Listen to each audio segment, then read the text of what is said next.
제4장 믿음체계, 우리 삶을 창조하거나 파괴하는 힘에 대해서 말씀드리겠습니다.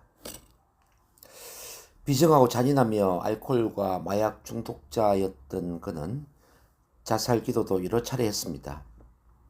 현재 그는 술집에서 자기를 방해하는 계산대 직원을 살해한 죄로 종신형을 선고받았고 복역 중입니다. 그에게는 11개월 간격으로 낳은 두 아들이 있는데 한 아이는 자라서 아버지처럼 되었습니다. 그는 마약 중독자에다 도둑질을 하고 다른 사람들을 위협하며 살다가 살인미수로 아버지처럼 복역 중입니다. 또 다른 아들은 완전히 다릅니다. 3명의 자녀를 키우고 있는 그는 즐거운 결혼 생활을 하고 있으며 정말 행복한 사람처럼 보입니다. 그는 어느 대기업의 지역 본부장으로서 다른 이들에게 활력을 주고 재미있는 일을 하고 있으며 자신이 좋은 대우를 받고 있다고 생각합니다. 그는 신체적으로도 건강하고 알코올이나 마약 중독과는 거리가 먼 삶을 살고 있습니다. 똑같은 환경에서 함께 성장한 형제의 인생이 어쩌면 이렇게 다를 수 있을까요? 두 사람에게 각각 어떻게 해서 당신은 이런 인생을 살게 되었습니까? 라고 질문을 했습니다. 놀랍게도 그들은 한결같이 그런 아버지 밑에서 자란 내가 달리 어떻게 될 수 있었겠어요? 라고 반문을 했습니다. 우리는 환경이 우리를 지배하기 때문에 그 환경이 현재 우리를 만든다는 말을 자주 들어왔습니다. 그것보다 더한 거짓말은 아마 없을 것입니다. 잘 기억하시기 바랍니다. 운명을 만드는 것은 환경이나 사건이 아니라 그 환경이나 사건이 나에게 무엇을 의미하는지에 대한 자신의 믿음이라고 할 수 있습니다. 두 사람이 베트남에서 객주당해 악명 높은 화로 수용소에 갇혔습니다.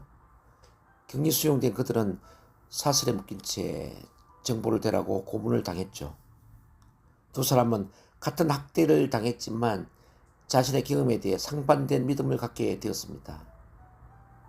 한 사람은 이제 자신의 인생은 끝났고 더 고통을 당하기 전에 자살하는 편이 더 낫다고 생각했습니다.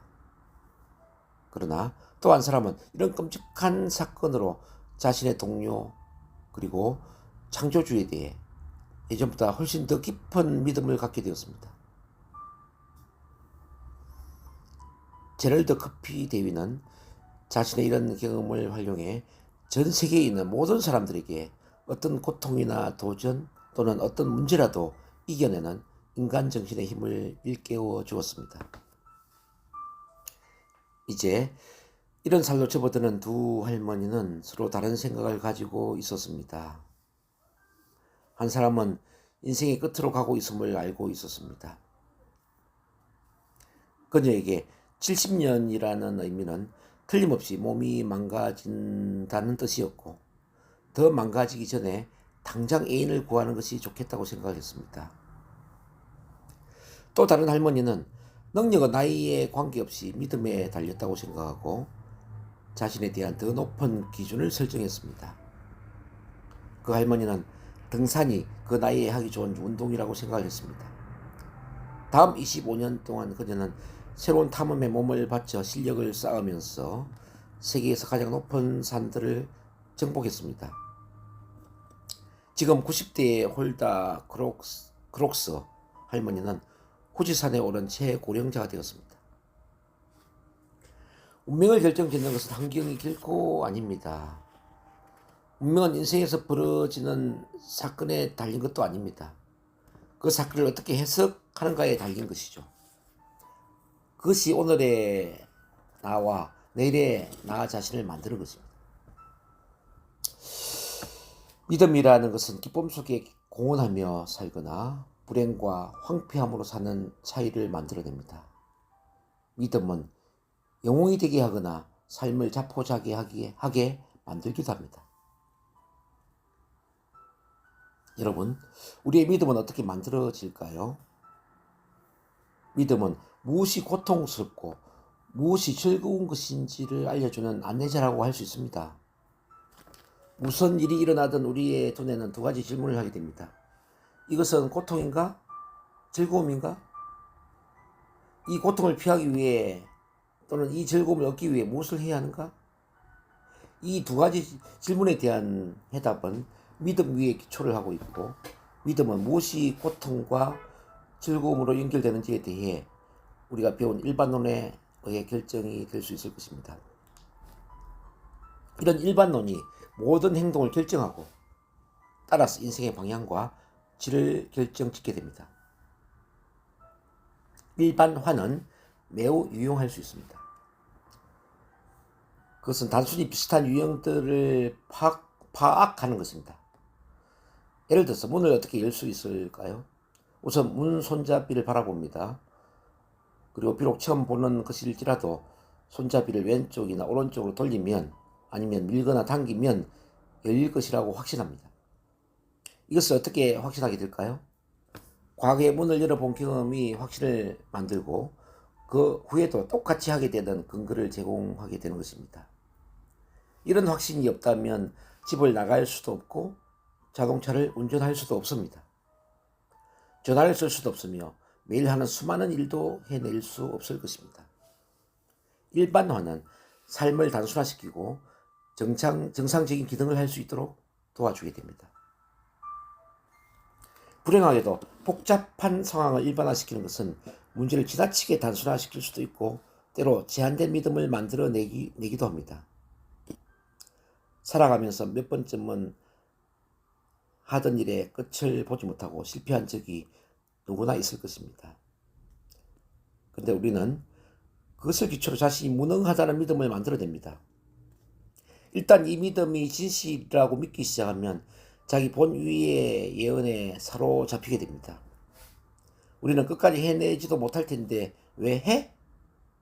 라고 말하면서 사업이나 대인관계에서 잘못된 결정을 내렸을 수도 있고 그것은 언제나 자신을 방해할 것이라고 해석했을 수도 있습니다.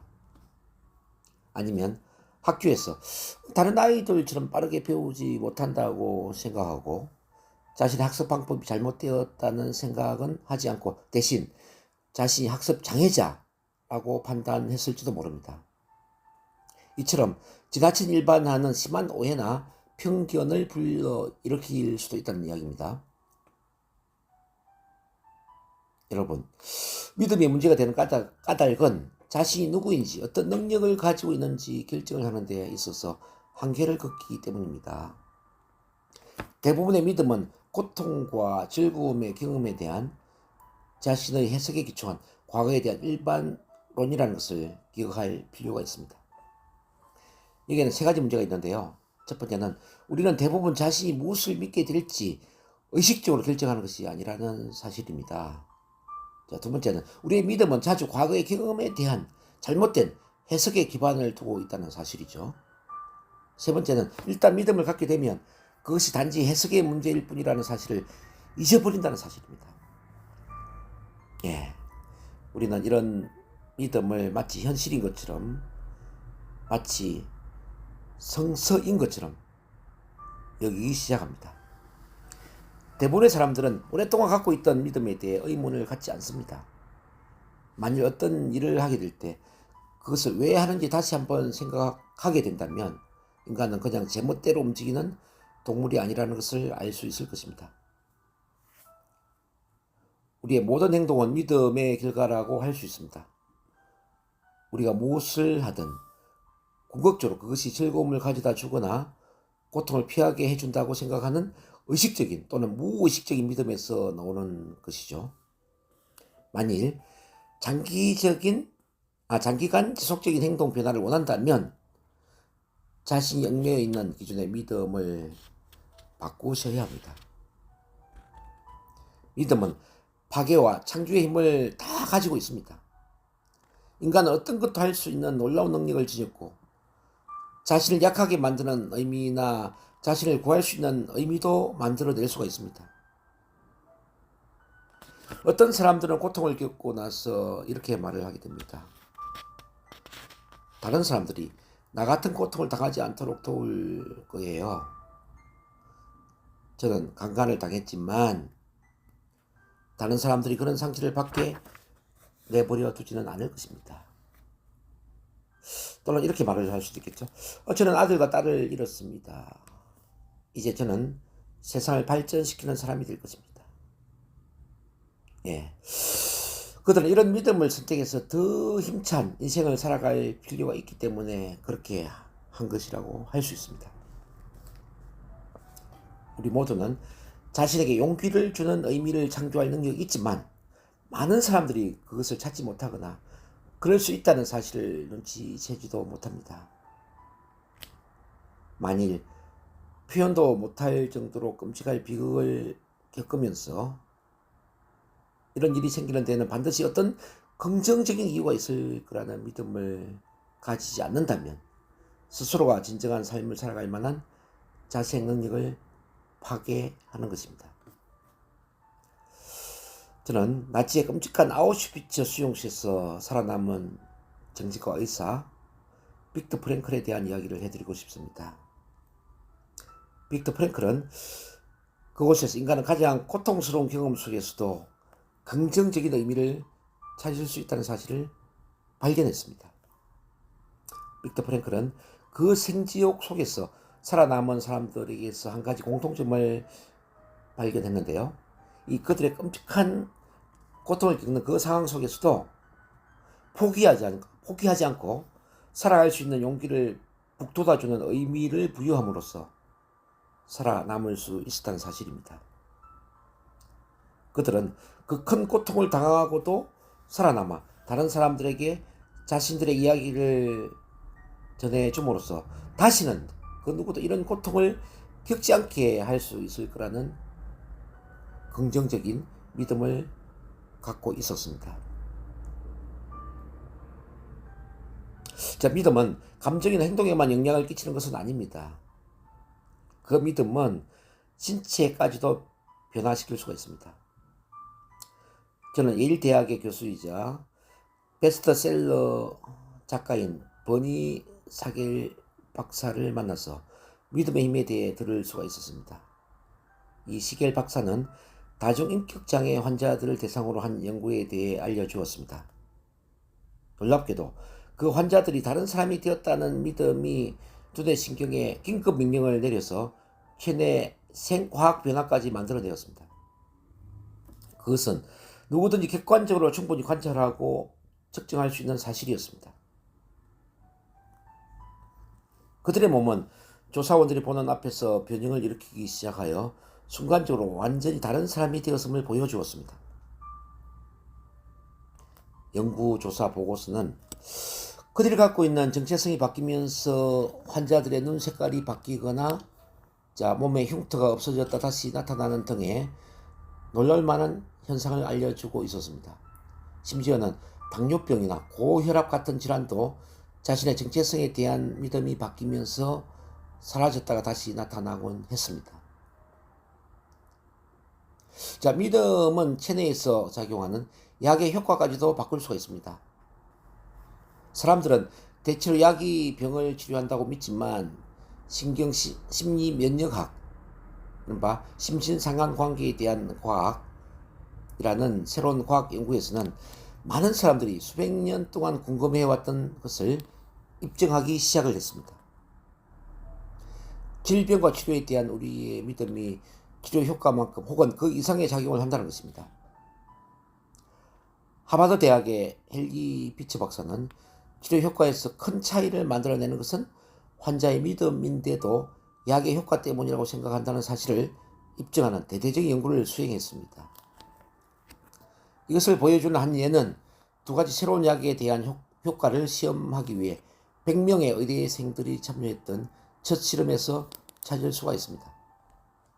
하나는 빨간 캡슐이 담긴 강력 흥분제라고 표시된 것이었고, 다른 하나는 파란 캡슐에 담긴 강력 진정제라고 표기된 약이었습니다.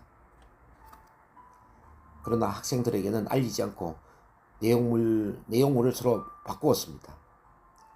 빨간 캡슐은 사실 바르비두르산염이라고 이라는 진정제였고, 파란 캡슐은 암페타민이라는 항문제였습니다. 그럼에도 불구하고 그 학생들 가운데 절반가량은 그들이 기대하던 신체 반응을 나타냈습니다. 그것은 몸속에 들어간 약의 화학작용이 일으키는 현상과는 정반대였던 것이죠. 이 학생들은 진짜 약을 복용했습니다. 그러나 그들의 믿음은 몸에 들어온 약의 화학작용까지 압도했던 것입니다.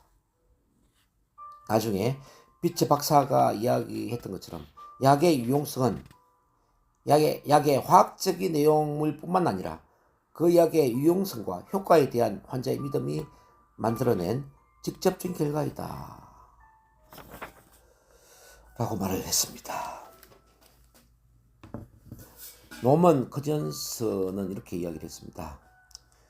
치유를 위해서 약은 항상 필요하지 않지만 믿음은 항상 필요하다. 이번의 말씀처럼 믿음이 그만큼 큰 영향을 미치고 있다는 사실입니다. 저는 영광스럽게도 노먼 커전스를 거의 7년 동안 알고 지냈습니다. 그리고 운 좋게도 그가 사망하기 약 한 달 전에 마지막으로 한 인터뷰를 테이프에 담았습니다. 그는 그 인터뷰에서 우리의 믿음이 신체에 어떤 영향을 미치는가를 이야기해 주었습니다. 로스앤젤레스 교회의 몬테레이 공원에서 미식축구 경기가 열리고 있었는데 여러 명이 식중독 증세를 보였습니다. 환자들을 진찰했던 의사는 환자들이 증세를 보이기 전에 자판기에서 특정 음료를 뽑아 마셨다는 사실을 알아내었습니다. 경기장에서는 장례 방송을 통해 자판기 음료를 마신 사람들 몇 명이 식중독 증세를 보이고 있으니 절대로 자판기 음료를 사먹지 말라고 주의를 주었습니다. 그러자 갑자기 스탠드는 온통 아수라장이 되었습니다. 사람들은 집단적으로 토하고 기절을 했습니다. 심지어는 자판기 근처에는 얼씬도 하지 않았던 몇몇 사람들조차 같은 증세를 보였습니다. 그날 지역 병원의 구급차는 그들을 병원으로 실어 나르느라고 너무나도 바빴죠. 나중에 자판기가 원인이 아니었다는 것이 알려지자 사람들은 그 즉시 기적적으로 회복이 되었습니다. 자, 이와 같이 믿음이 우리를 순간적으로 아프게도 건강하게도 할 수 있다는 사실을 알아야 합니다. 믿음은 면역체계에 영향을 끼친다고 보고되었습니다. 더욱 중요한 것은 믿음이 행동을 취할 결단을 내리게 할 수도 있고 욕구를 약화시키거나 파괴시킬 결단을 내리게 할 수도 있다는 사실입니다. 이 순간 믿음은 여러분들이 지금 이 책에서 읽고 배운 내용에 대해 어떤 반응을 보여야 하는지를 구체화시키고 있습니다. 때때로 우리는 아주 구체적인 대상에 대해, 예를 들어서 노래나 춤, 자동차 소리, 수학 능력에 대해 스스로 갖고 있는 것 생각처럼 자신을 제한하거나 용기를 주는 믿음을 만들어내고 있습니다. 이와 다른 믿음으로는 아주 일반화된 것들이 있는데 그 믿음들은 사실상 우리 삶의 모든 것을 부정적이든 긍정적이든 지배하게 됩니다. 저는 그것을 보편적인 믿음이라고 부릅니다. 보편적인 믿음은 자신의 정체성에 대한 것, 사람, 일, 시간, 돈, 그리고 인생 그 자체처럼 우리 삶의 모든 것에 대해 갖고 있는 큰 믿음이라고 할 수 있습니다. 이렇게 일반화된 믿음들은 인생은 뭐뭐이다, 나는 뭐뭐인 사람이다, 사람들은 뭐뭐이다, 이와 같이 되게 뭐뭐이다라고 표현이 됩니다. 우리가 상상하듯이 이런 종류의 믿음은 생활 전반에 영향을 미칠 수가 있습니다. 그러므로 제한적으로 적용하는 어떤 보편적인 믿음을 바꾸면 거의 생활 전반에 변화를 일으킬 수가 있습니다. 믿음이란 일단 받아들여지기만 하면 우리 신경계에 거부할 수 없는 명령을 내리게 되는 것입니다. 그것은 현재와 미래의 모든 가능성을 확장하거나 파괴시킬 수 있는 힘을 갖고 있다는 사실을 명심하십시오. 만일 삶을 스스로 지배하고 싶다면 자신의 믿음을 의식적으로 조절해야 합니다. 그렇게 하려면 먼저 믿음이 진정으로 모시고 어떻게 형성되는지를 알아야 합니다.